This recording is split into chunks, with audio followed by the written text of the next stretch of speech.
എൻ്റെ എല്ലാ കൂട്ടുകാർക്കും ഒരിക്കൽ കൂടെ സ്വാഗതം.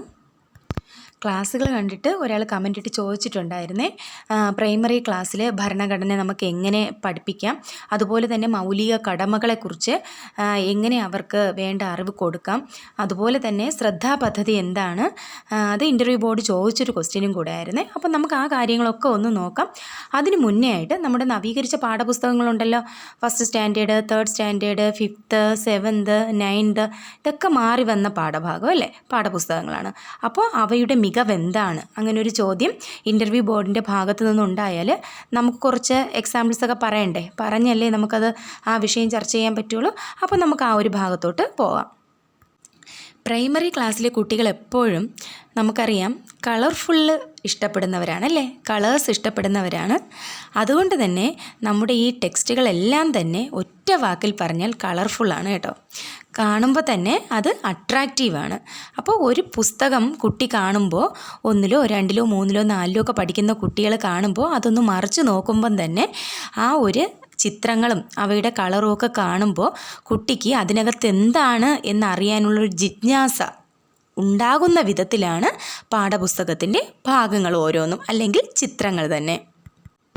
അടുത്തതായി എടുത്തു പറയാൻ പറ്റുന്നത് എന്താണെന്ന് വെച്ചാൽ അവ എല്ലാം തന്നെ ജീവിതഗന്ധികളാണ് കേട്ടോ. ജീവിതഗന്ധി എന്ന് വെച്ചാൽ എന്താണ്? കുട്ടികൾ, പ്രൈമറി ക്ലാസ്സിലെ കുട്ടികൾ കുടുംബത്തിൽ നിന്നാണ് അല്ലെങ്കിൽ വീട്ടിൽ നിന്നാണ് സ്കൂളിലോട്ട് പോകുന്നത്. അപ്പോൾ പാഠഭാഗങ്ങൾ നമുക്ക് നോക്കുമ്പോൾ തന്നെ മനസ്സിലാവും അല്ലേ, ഫാമിലിക്ക്, അതായത് കുടുംബത്തിന് ഒത്തിരി പ്രാധാന്യം കൊടുത്തിട്ടുള്ള ടെക്സ്റ്റുകളാണ് കേട്ടോ. അതായത് അച്ഛനും അമ്മയും മക്കളും ഒക്കെ ചേർന്ന് കുക്കിംഗ് ചെയ്യുന്ന ചിത്രങ്ങൾ, അതുപോലെ തന്നെ പെറ്റ്സിനെയൊക്കെ, വീട്ടിൽ അനിമൽസ്, പെറ്റായിട്ടുള്ള അനിമൽസ് ഉണ്ടെങ്കിൽ അവയൊക്കെ നമ്മൾ ലാളിക്കുന്ന ചിത്രങ്ങൾ, അത്തരത്തിലുള്ള ചിത്രങ്ങൾക്ക് കൂടുതൽ ഇമ്പോർട്ടൻ്റ് കൊടുത്തിട്ടുണ്ട്. പ്രത്യേകിച്ചും ഫസ്റ്റ് സ്റ്റാൻഡേർഡിൻ്റെ ടെക്സ്റ്റ്, മലയാളത്തിൻ്റെ ടെക്സ്റ്റൊക്കെ എടുത്ത് നോക്കിക്കഴിഞ്ഞാൽ കുട്ടികളെ പിടിച്ചിരുത്തുന്ന വിധത്തിലാണ് കേട്ടോ അതിനകത്തുള്ള പാഠഭാഗങ്ങളും ചിത്രങ്ങളും ഒക്കെ തന്നെ.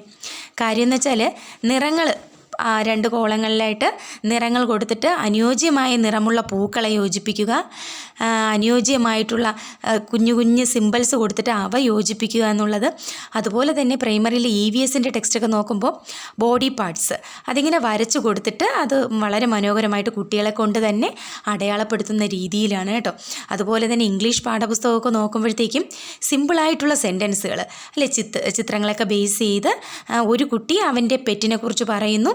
അപ്പോൾ നമ്മുടെ വീട്ടിൽ പെറ്റുണ്ടെങ്കിൽ അതിനെക്കുറിച്ച് എഴുതാനായിട്ട് കുട്ടിയോട് ആവശ്യപ്പെട്ടിട്ട് ഒരു ബോക്സ് തന്നെ അവിടെ കൊടുത്തിട്ടുണ്ട്.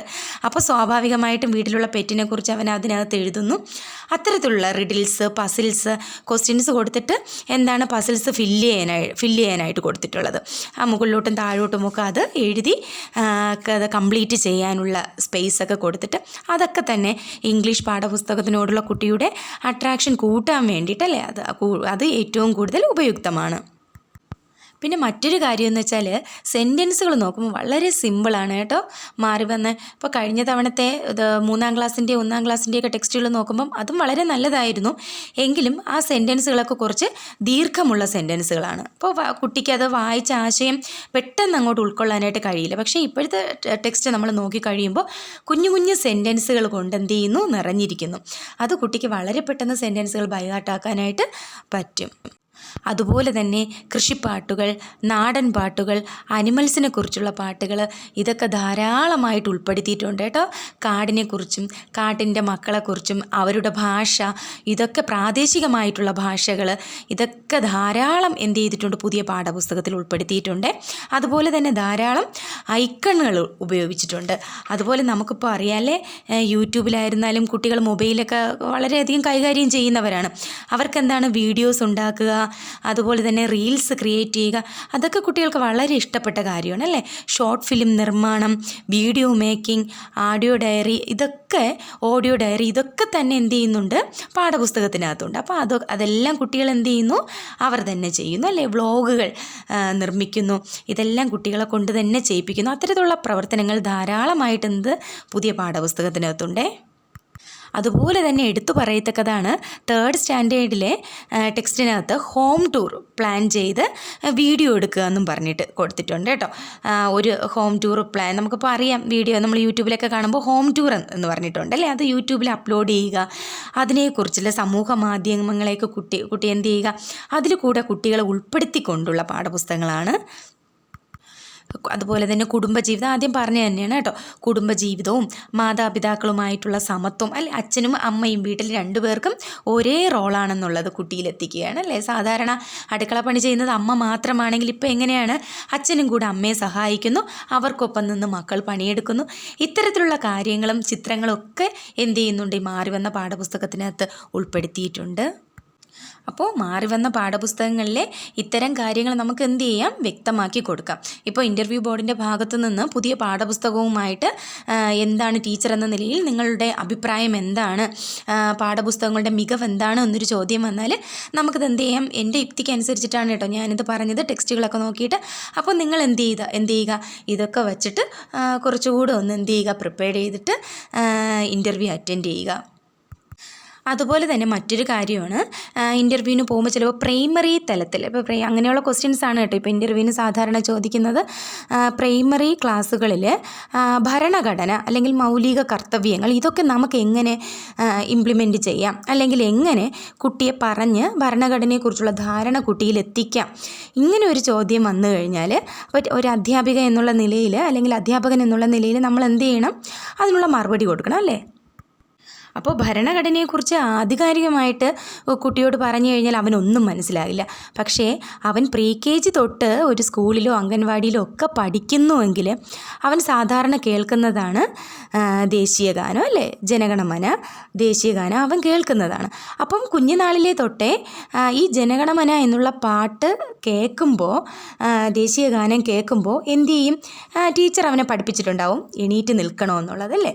അപ്പം ആ പാട്ട് കേൾക്കുമ്പോൾ എണീറ്റ് നിൽക്കുക എന്നുള്ളത്, അത് ക്രമേണ എന്ത് ചെയ്യുന്നു, UKGയിലും 1ാം ക്ലാസ്സിലും ഒക്കെ അവനിങ്ങനെ വരുമ്പോൾ ഇതങ്ങ് ആവർത്തിക്കുന്നു. സ്വാഭാവികമായിട്ടും ഏത് ക്ലാസ്സിലായിരുന്നാലും ഈ ഒരു പാട്ട് കേൾക്കുമ്പോൾ എന്ത് ചെയ്യും, ജനഗണമന എന്നുള്ള പാട്ട് കേൾക്കുമ്പോൾ കുട്ടി എന്ത് ചെയ്യുന്നു, ബഹുമാനത്തോടെ എണീറ്റ് നിൽക്കുകയാണ്. അവിടെ തൊട്ട് നമുക്ക് എന്ത് ചെയ്യാം, ഭരണഘടനയെക്കുറിച്ചുള്ള ധാരണ കുട്ടിയിൽ എത്തിക്കാൻ പറ്റും അല്ലേ. അതുമായിട്ട് ബന്ധപ്പെടുത്തി തന്നെ ദേശീയ പതാക August 15 പതാക ഉയർത്താറുണ്ട്, August 15. അപ്പോൾ ഇത് കാണുന്ന കുട്ടിക്ക് എന്ത് ചെയ്യുക, ഒരു ടീച്ചർ എന്ന നിലയിൽ നമുക്കത് പറഞ്ഞു കൊടുക്കാം. എന്താണിത്, ദേശീയ പതാകയാണ്, ഇതിനെ നമ്മൾ എന്ത് ചെയ്യണം, ബഹുമാനിക്കണം എന്നുള്ള ധാരണ നമുക്ക് എന്ത് ചെയ്യാം, കുട്ടിയിലെത്തിക്കാം. അതുപോലെ തന്നെ പാഠപുസ്തകങ്ങൾ നമുക്കറിയാം അല്ലേ, മൗലിക കർത്തവ്യങ്ങളും കുട്ടികളുടെ അവകാശങ്ങളും പ്രിയാമ്പിളും ഒക്കെ എന്ത് ചെയ്യുന്നുണ്ട്, പാഠപുസ്തകങ്ങളിൽ പ്രിൻ്റ് ചെയ്തിട്ടുണ്ട്. അപ്പോൾ അത് ഓൾറെഡി എന്താണ്, കുട്ടിയും കൂടെ അത് അറിയാൻ വേണ്ടിയിട്ടുള്ളതാണ്. ഇപ്പോൾ പൊതുവിദ്യാലയത്തിൽ ഒരു കുട്ടി പഠിക്കുകയാണെങ്കിൽ അവനോട് എന്ത് ചെയ്യാം, അത് മാത്രമല്ല പൊതുമുതൽ എന്തായാലും ശരി തന്നെ അല്ലേ, അതിനെ സംരക്ഷിക്കാനുള്ള ബാധ്യത കുട്ടിക്കുണ്ട് എന്നുള്ളത് കുഞ്ഞുനാളിലെ തൊട്ടേ നമുക്ക് ടീച്ചർ എന്ന നിലയിൽ അവനത് പറഞ്ഞ് മനസ്സിലാക്കി കൊടുക്കാൻ പറ്റും അല്ലേ. അതാണ് എന്താണ്, പിന്നെ അതുപോലെ തന്നെ പൊതുസ്വത്ത് അല്ലെ, പൊതുസ്വത്തുക്കൾ പരിരക്ഷിക്കണം, അങ്ങനെയുള്ളൊരു ധാരണ കുട്ടിയിൽ എത്തിക്കാൻ നമുക്ക് കഴിയല്ലേ. ഇത്തരത്തിലുള്ള അറിവുകളെല്ലാം പ്രൈമറി ക്ലാസ്സിലെ കുട്ടികൾ സ്വാഭാവികമായിട്ട് സ്കൂളിൽ വന്നാണ് പഠിക്കുന്നത് അല്ലേ, ടീച്ചറിൻ്റെ കയ്യിൽ നിന്നാണ് അവനത് കിട്ടുന്നത്. എന്നുവെച്ചാൽ എന്താ, പിന്നെ പൊതുവായിട്ടുള്ള സാധനങ്ങൾ അല്ലെ, പൊതുമുതൽ ഒരു ബസ് സ്റ്റാൻഡിലോ ഒക്കെ നിൽക്കുമ്പോൾ നമ്മൾ അതിൻ്റെ പരിസരം നമ്മുടെ ഭാഗത്തുനിന്ന് ഒരു വിട്ടുവീഴ്ച ഉണ്ടാകാൻ പാടില്ല അല്ലേ, ചപ്പുചവറുകൾ വലിച്ചെറിയാൻ പാടില്ല, വൃത്തിഹീനമാക്കാൻ പാടില്ല, പൊതുമുതലുകൾ സംരക്ഷിക്കണം എന്നുള്ള കുഞ്ഞു കുഞ്ഞു കാര്യങ്ങൾ നമുക്ക് എന്ത് ചെയ്യാം, അവനത് പറഞ്ഞു കൊടുക്കാം. അത് ക്രമേണ എന്ത് ചെയ്യും, അവനത് പഠിച്ച് ഇതെല്ലാം നമ്മുടെ എന്താണ്, പിന്നെ ഭരണഘടനയുടെ ഭാഗമാണ് അല്ലെങ്കിൽ മൗലിക കർത്തവ്യമാണ് എന്നുള്ള ധാരണയിലോട്ട് നമുക്കതിനെ കൊണ്ടുവരാൻ പറ്റും. അപ്പോൾ ബേസിക് ആയിട്ടുള്ള കാര്യങ്ങളാണ് കേട്ടോ ഞാൻ പറഞ്ഞത്. അതുപോലെ തന്നെ ടെക്സ്റ്റിനകത്ത് കുട്ടികളുടെ അവകാശത്തെക്കുറിച്ച് പറഞ്ഞിട്ടുണ്ട്. അതും നമുക്ക് എന്ത് ചെയ്യാം, അവർക്ക് പറഞ്ഞു കൊടുക്കാം. അവരുടേതായ കുട്ടികളുടെ അവകാശങ്ങളുണ്ടല്ലോ, എന്താണ്, പിന്നെ സംസാരിക്കാനും ആശയം പ്രകടിപ്പിക്കുന്നതിനുള്ള അവകാശം അല്ലേ. അതുപോലെ തന്നെ വ്യക്തി സ്വാതന്ത്ര്യം, കുട്ടികൾക്കുള്ള സ്വാതന്ത്ര്യത്തിൻ്റെ, ഇപ്പോൾ സ്കൂൾ അസംബ്ലിയൊക്കെ നടത്തുന്ന സമയത്ത് ടീച്ചേഴ്സ് എന്ത് ചെയ്യും, ഓരോ കാര്യങ്ങൾ ചോദിക്കുമ്പോൾ അതിനുള്ള മറുപടികൾ കുട്ടികൾ വളരെ വേഗം തന്നെ വിളിച്ചൊക്കെ പറയാറുണ്ട് അസംബ്ലികളിലൊക്കെ, സ്കൂൾ അസംബ്ലി. അപ്പോൾ അത്തരത്തിലുള്ള അതിനുള്ള ഒരു അവകാശം കുട്ടിക്ക് ഉണ്ട് എന്നുള്ള ധാരണ അവിടെ നിന്ന് നമുക്ക് എന്ത് ചെയ്യാം, കുട്ടികളിൽ വളർത്തിയെടുക്കാൻ പറ്റും. അതുപോലെ തന്നെ ചെറിയ ക്ലാസ്സിൽ നമുക്ക് പറഞ്ഞു കൊടുക്കാൻ പറ്റുന്ന, അവർക്ക് ചെയ്യാൻ പറ്റുന്ന ചില ഉത്തരവാദിത്വങ്ങളുണ്ടല്ലേ. സ്കൂളിലെ പൊതുവായിട്ടുള്ള സംവിധാനങ്ങൾ എന്നിവ എന്ത് ചെയ്യുക, നമ്മൾ സംരക്ഷിക്കുക എന്നുള്ളത്. പിന്നെ സ്കൂളിന് ഒരു ചിട്ടയായ ഒരു പ്രവർത്തനം ഉണ്ടായിരിക്കും അല്ലേ, അതിനോട് നമ്മൾ എന്ത് ചെയ്യണം, കൃത്യനിഷ്ഠത പാലിക്കാനായിട്ട് രാവിലെ ഇത്ര മണിക്ക് സ്കൂളിൽ വരണം, ദേശീയ ഗാനം കേൾക്കുമ്പോൾ എണീറ്റ് നിൽക്കണം അല്ലേ, ക്ലാസ് അച്ചടക്കത്തോടെ ഇരിക്കണം. ഇങ്ങനെയുള്ള കാര്യങ്ങളൊക്കെ കുട്ടികളുടെ ഉത്തരവാദിത്വം ആയിട്ട് നമ്മൾ എന്ത് ചെയ്യണം, അവന് മനസ്സിലാക്കി കൊടുക്കണം അല്ലേ. അതുപോലെ തന്നെ സ്കൂൾ അധികാരികളെയും അധ്യാപകരെയും മുതിർന്നവരെയും ഒക്കെ നമ്മൾ ബഹുമാനിക്കാൻ, സഹപാഠികളെ ബഹുമാനിക്കാൻ പറഞ്ഞു കൊടുക്കാം അല്ലേ. ജാതിയുടെയോ മതത്തിൻ്റെയോ വർഗത്തിൻ്റെയോ പേരിലുള്ള അതിൻ്റെ പേരുള്ള ഒരു വിവേചനം പാടില്ല. ക്ലാസ്സിലെ എല്ലാ കുട്ടികളും അവരുടെ സഹപാഠികളാണ് എന്നുള്ളൊരു ധാരണ വളർത്താം. പരസ്പരം ബഹുമാനം ഉണ്ടാക്കാൻ പഠിപ്പിക്കാം.